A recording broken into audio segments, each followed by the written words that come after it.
Here is a summary of the March 21st, 2025 Supreme Court opinion in the case called Delligatti v. United States, case number 23-825. The question presented in this case is whether a crime that requires proof of bodily injury or death but can be committed by failing to take action has as an element the use, attempted use, or threatened use of physical force. Justice Thomas delivered the opinion of the court, in which Chief Justice Roberts and Justices Alito, Sotomayor, Kagan, Kavanaugh, and Barrett joined. Justice Gorsuch filed a dissenting opinion, in which Justice Jackson joined. Please note that this summary is read by an automated voice.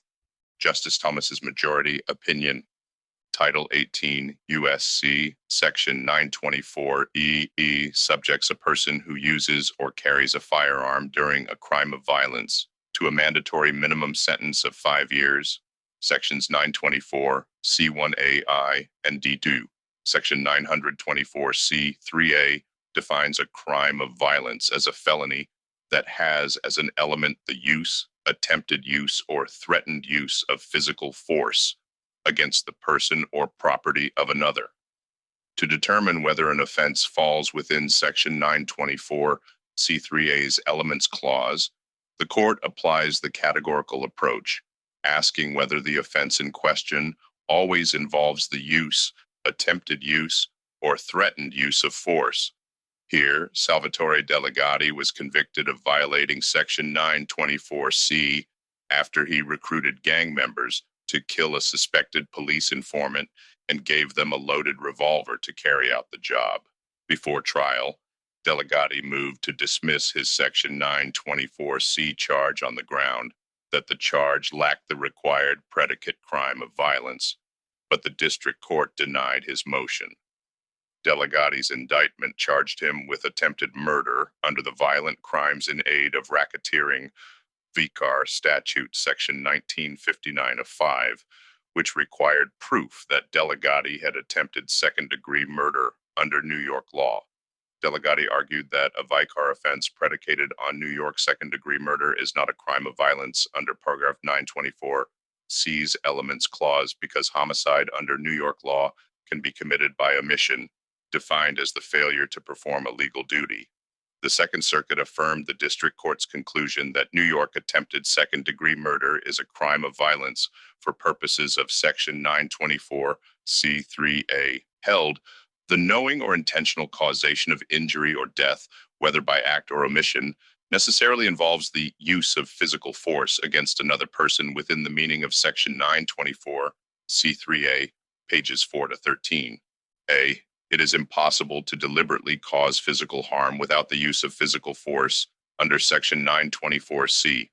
In United States v. Castleman, 572 U.S. 157, this court held that under Section 922G9, which prohibits anyone convicted of a misdemeanor crime of domestic violence from owning a firearm, the knowing or intentional causation of bodily injury necessarily involves the use of physical force. At 169, the court's reasoning proceeded in 2 steps. First, the court found it impossible to cause bodily injury without applying the force needed to commit common law battery. At 170, emphasis added. Second, the court held that the knowing or intentional application of force is a use of force in that sense. Ibid years, emphasis added. The logic of Castleman extends to Section 924C, although the parties stipulate that Section 922G9 and Section 924C require different levels of force, battery level force versus violent force. That difference is immaterial here. As the court held in Stoeckling v. United States, 586 U.S. 7380, violent force encompasses the force required for common law robbery. Although a mere touch is not sufficient force for common law robbery, any force that actually causes injury or death is, id. At 83. Further, common law robbery, like battery, can be committed through the indirect use of force, Thus, the knowing or intentional causation of bodily injury necessarily involves the use of physical force under Section 924C, just as it does under Section 922G9, Castleman, 572 U.S. at 169, pages 4 to 8. B. Castleman's logic forecloses Delligatti's challenge. Because New York second-degree murder requires proof that the defendant intentionally caused the death of another person, it necessarily involves the use of physical force under Section 924C. Delligatti contends that an offender can commit New York second-degree murder without being the actual cause of the victim's death because the offender can do so through omission of a legal duty. But the test for actual causality is whether the victim's death would not have occurred in the absence of, that is, but for, the defendant's conduct. Burrage v. United States, 571 U.S. 204, 211, internal quotation marks omitted.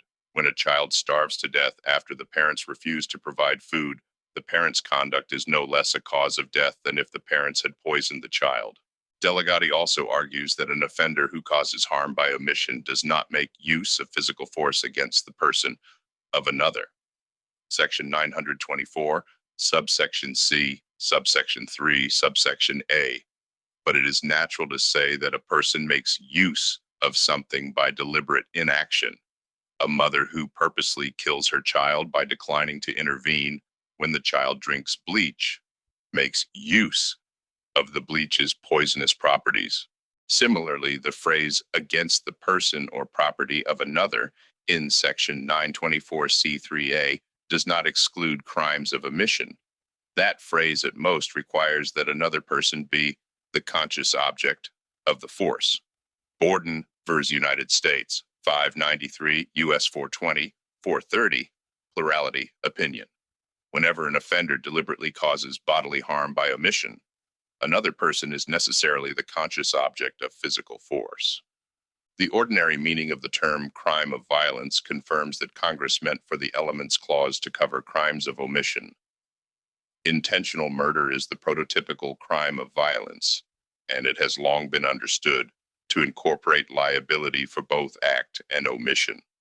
In 1986, when the Elements Clause was enacted, at least 33 states generally defined criminally culpable acts to include omission of a legal duty, and leading criminal law treatises equated act and omission. If the Elements Clause is to have a reasonable relationship to the term it defines, it must encompass cases where the offender makes use of physical force by deliberate inaction, pages 8 through 13. 83F, 4th 113, affirmed. Justice Gorsuch, dissenting opinions. Section 924C3A's crime of violence definition does not encompass crimes of omission. I find that to commit a crime of violence, an individual must 1. Actively employ 2. A violent or extreme physical act, 3. Knowingly or intentionally to harm another person or property. I conclude that someone who causes bodily injury through omission fails to meet these criteria, as mere inaction does not constitute the active employment of force required by the statute. The majority's reliance on Castleman and Stoeckling misplaced, as these precedents do not support extending use of physical force to crimes of omission. Castleman did not address crimes of omission and spoke of force in active terms. And nothing in Stoeckling begins to address the question whether a crime of omission entails the use of physical force. More than that, Stoeckling's statements about the degree of force required to satisfy Section 924E indicate that something beyond mere inaction is required. Multiple precedents that support the reading that Section 924C3A's crime of violence definition does not encompass crimes of omission. Among other cases, Bailey v. United States held that use carries an active meaning, implying action and implementation, not mere inaction or inertia. Leocal v. Ashcroft and Voisin v. United States interpret use to mean active employment and volitional conduct. And Johnson concludes that physical force excludes its physics meaning and requires more than mere touching. We have no business guessing about unexpressed legislative intentions. Even were we to play that game, the court's intuition that Congress must have wanted Section 924C3A to reach prototypical cause and result crimes might well be wrong. Case implications. This decision may expand the reach of Section 924C's sentencing enhancements by allowing prosecutors to seek mandatory consecutive sentences in cases where defendants cause death or injury through deliberate inaction while using or carrying a firearm.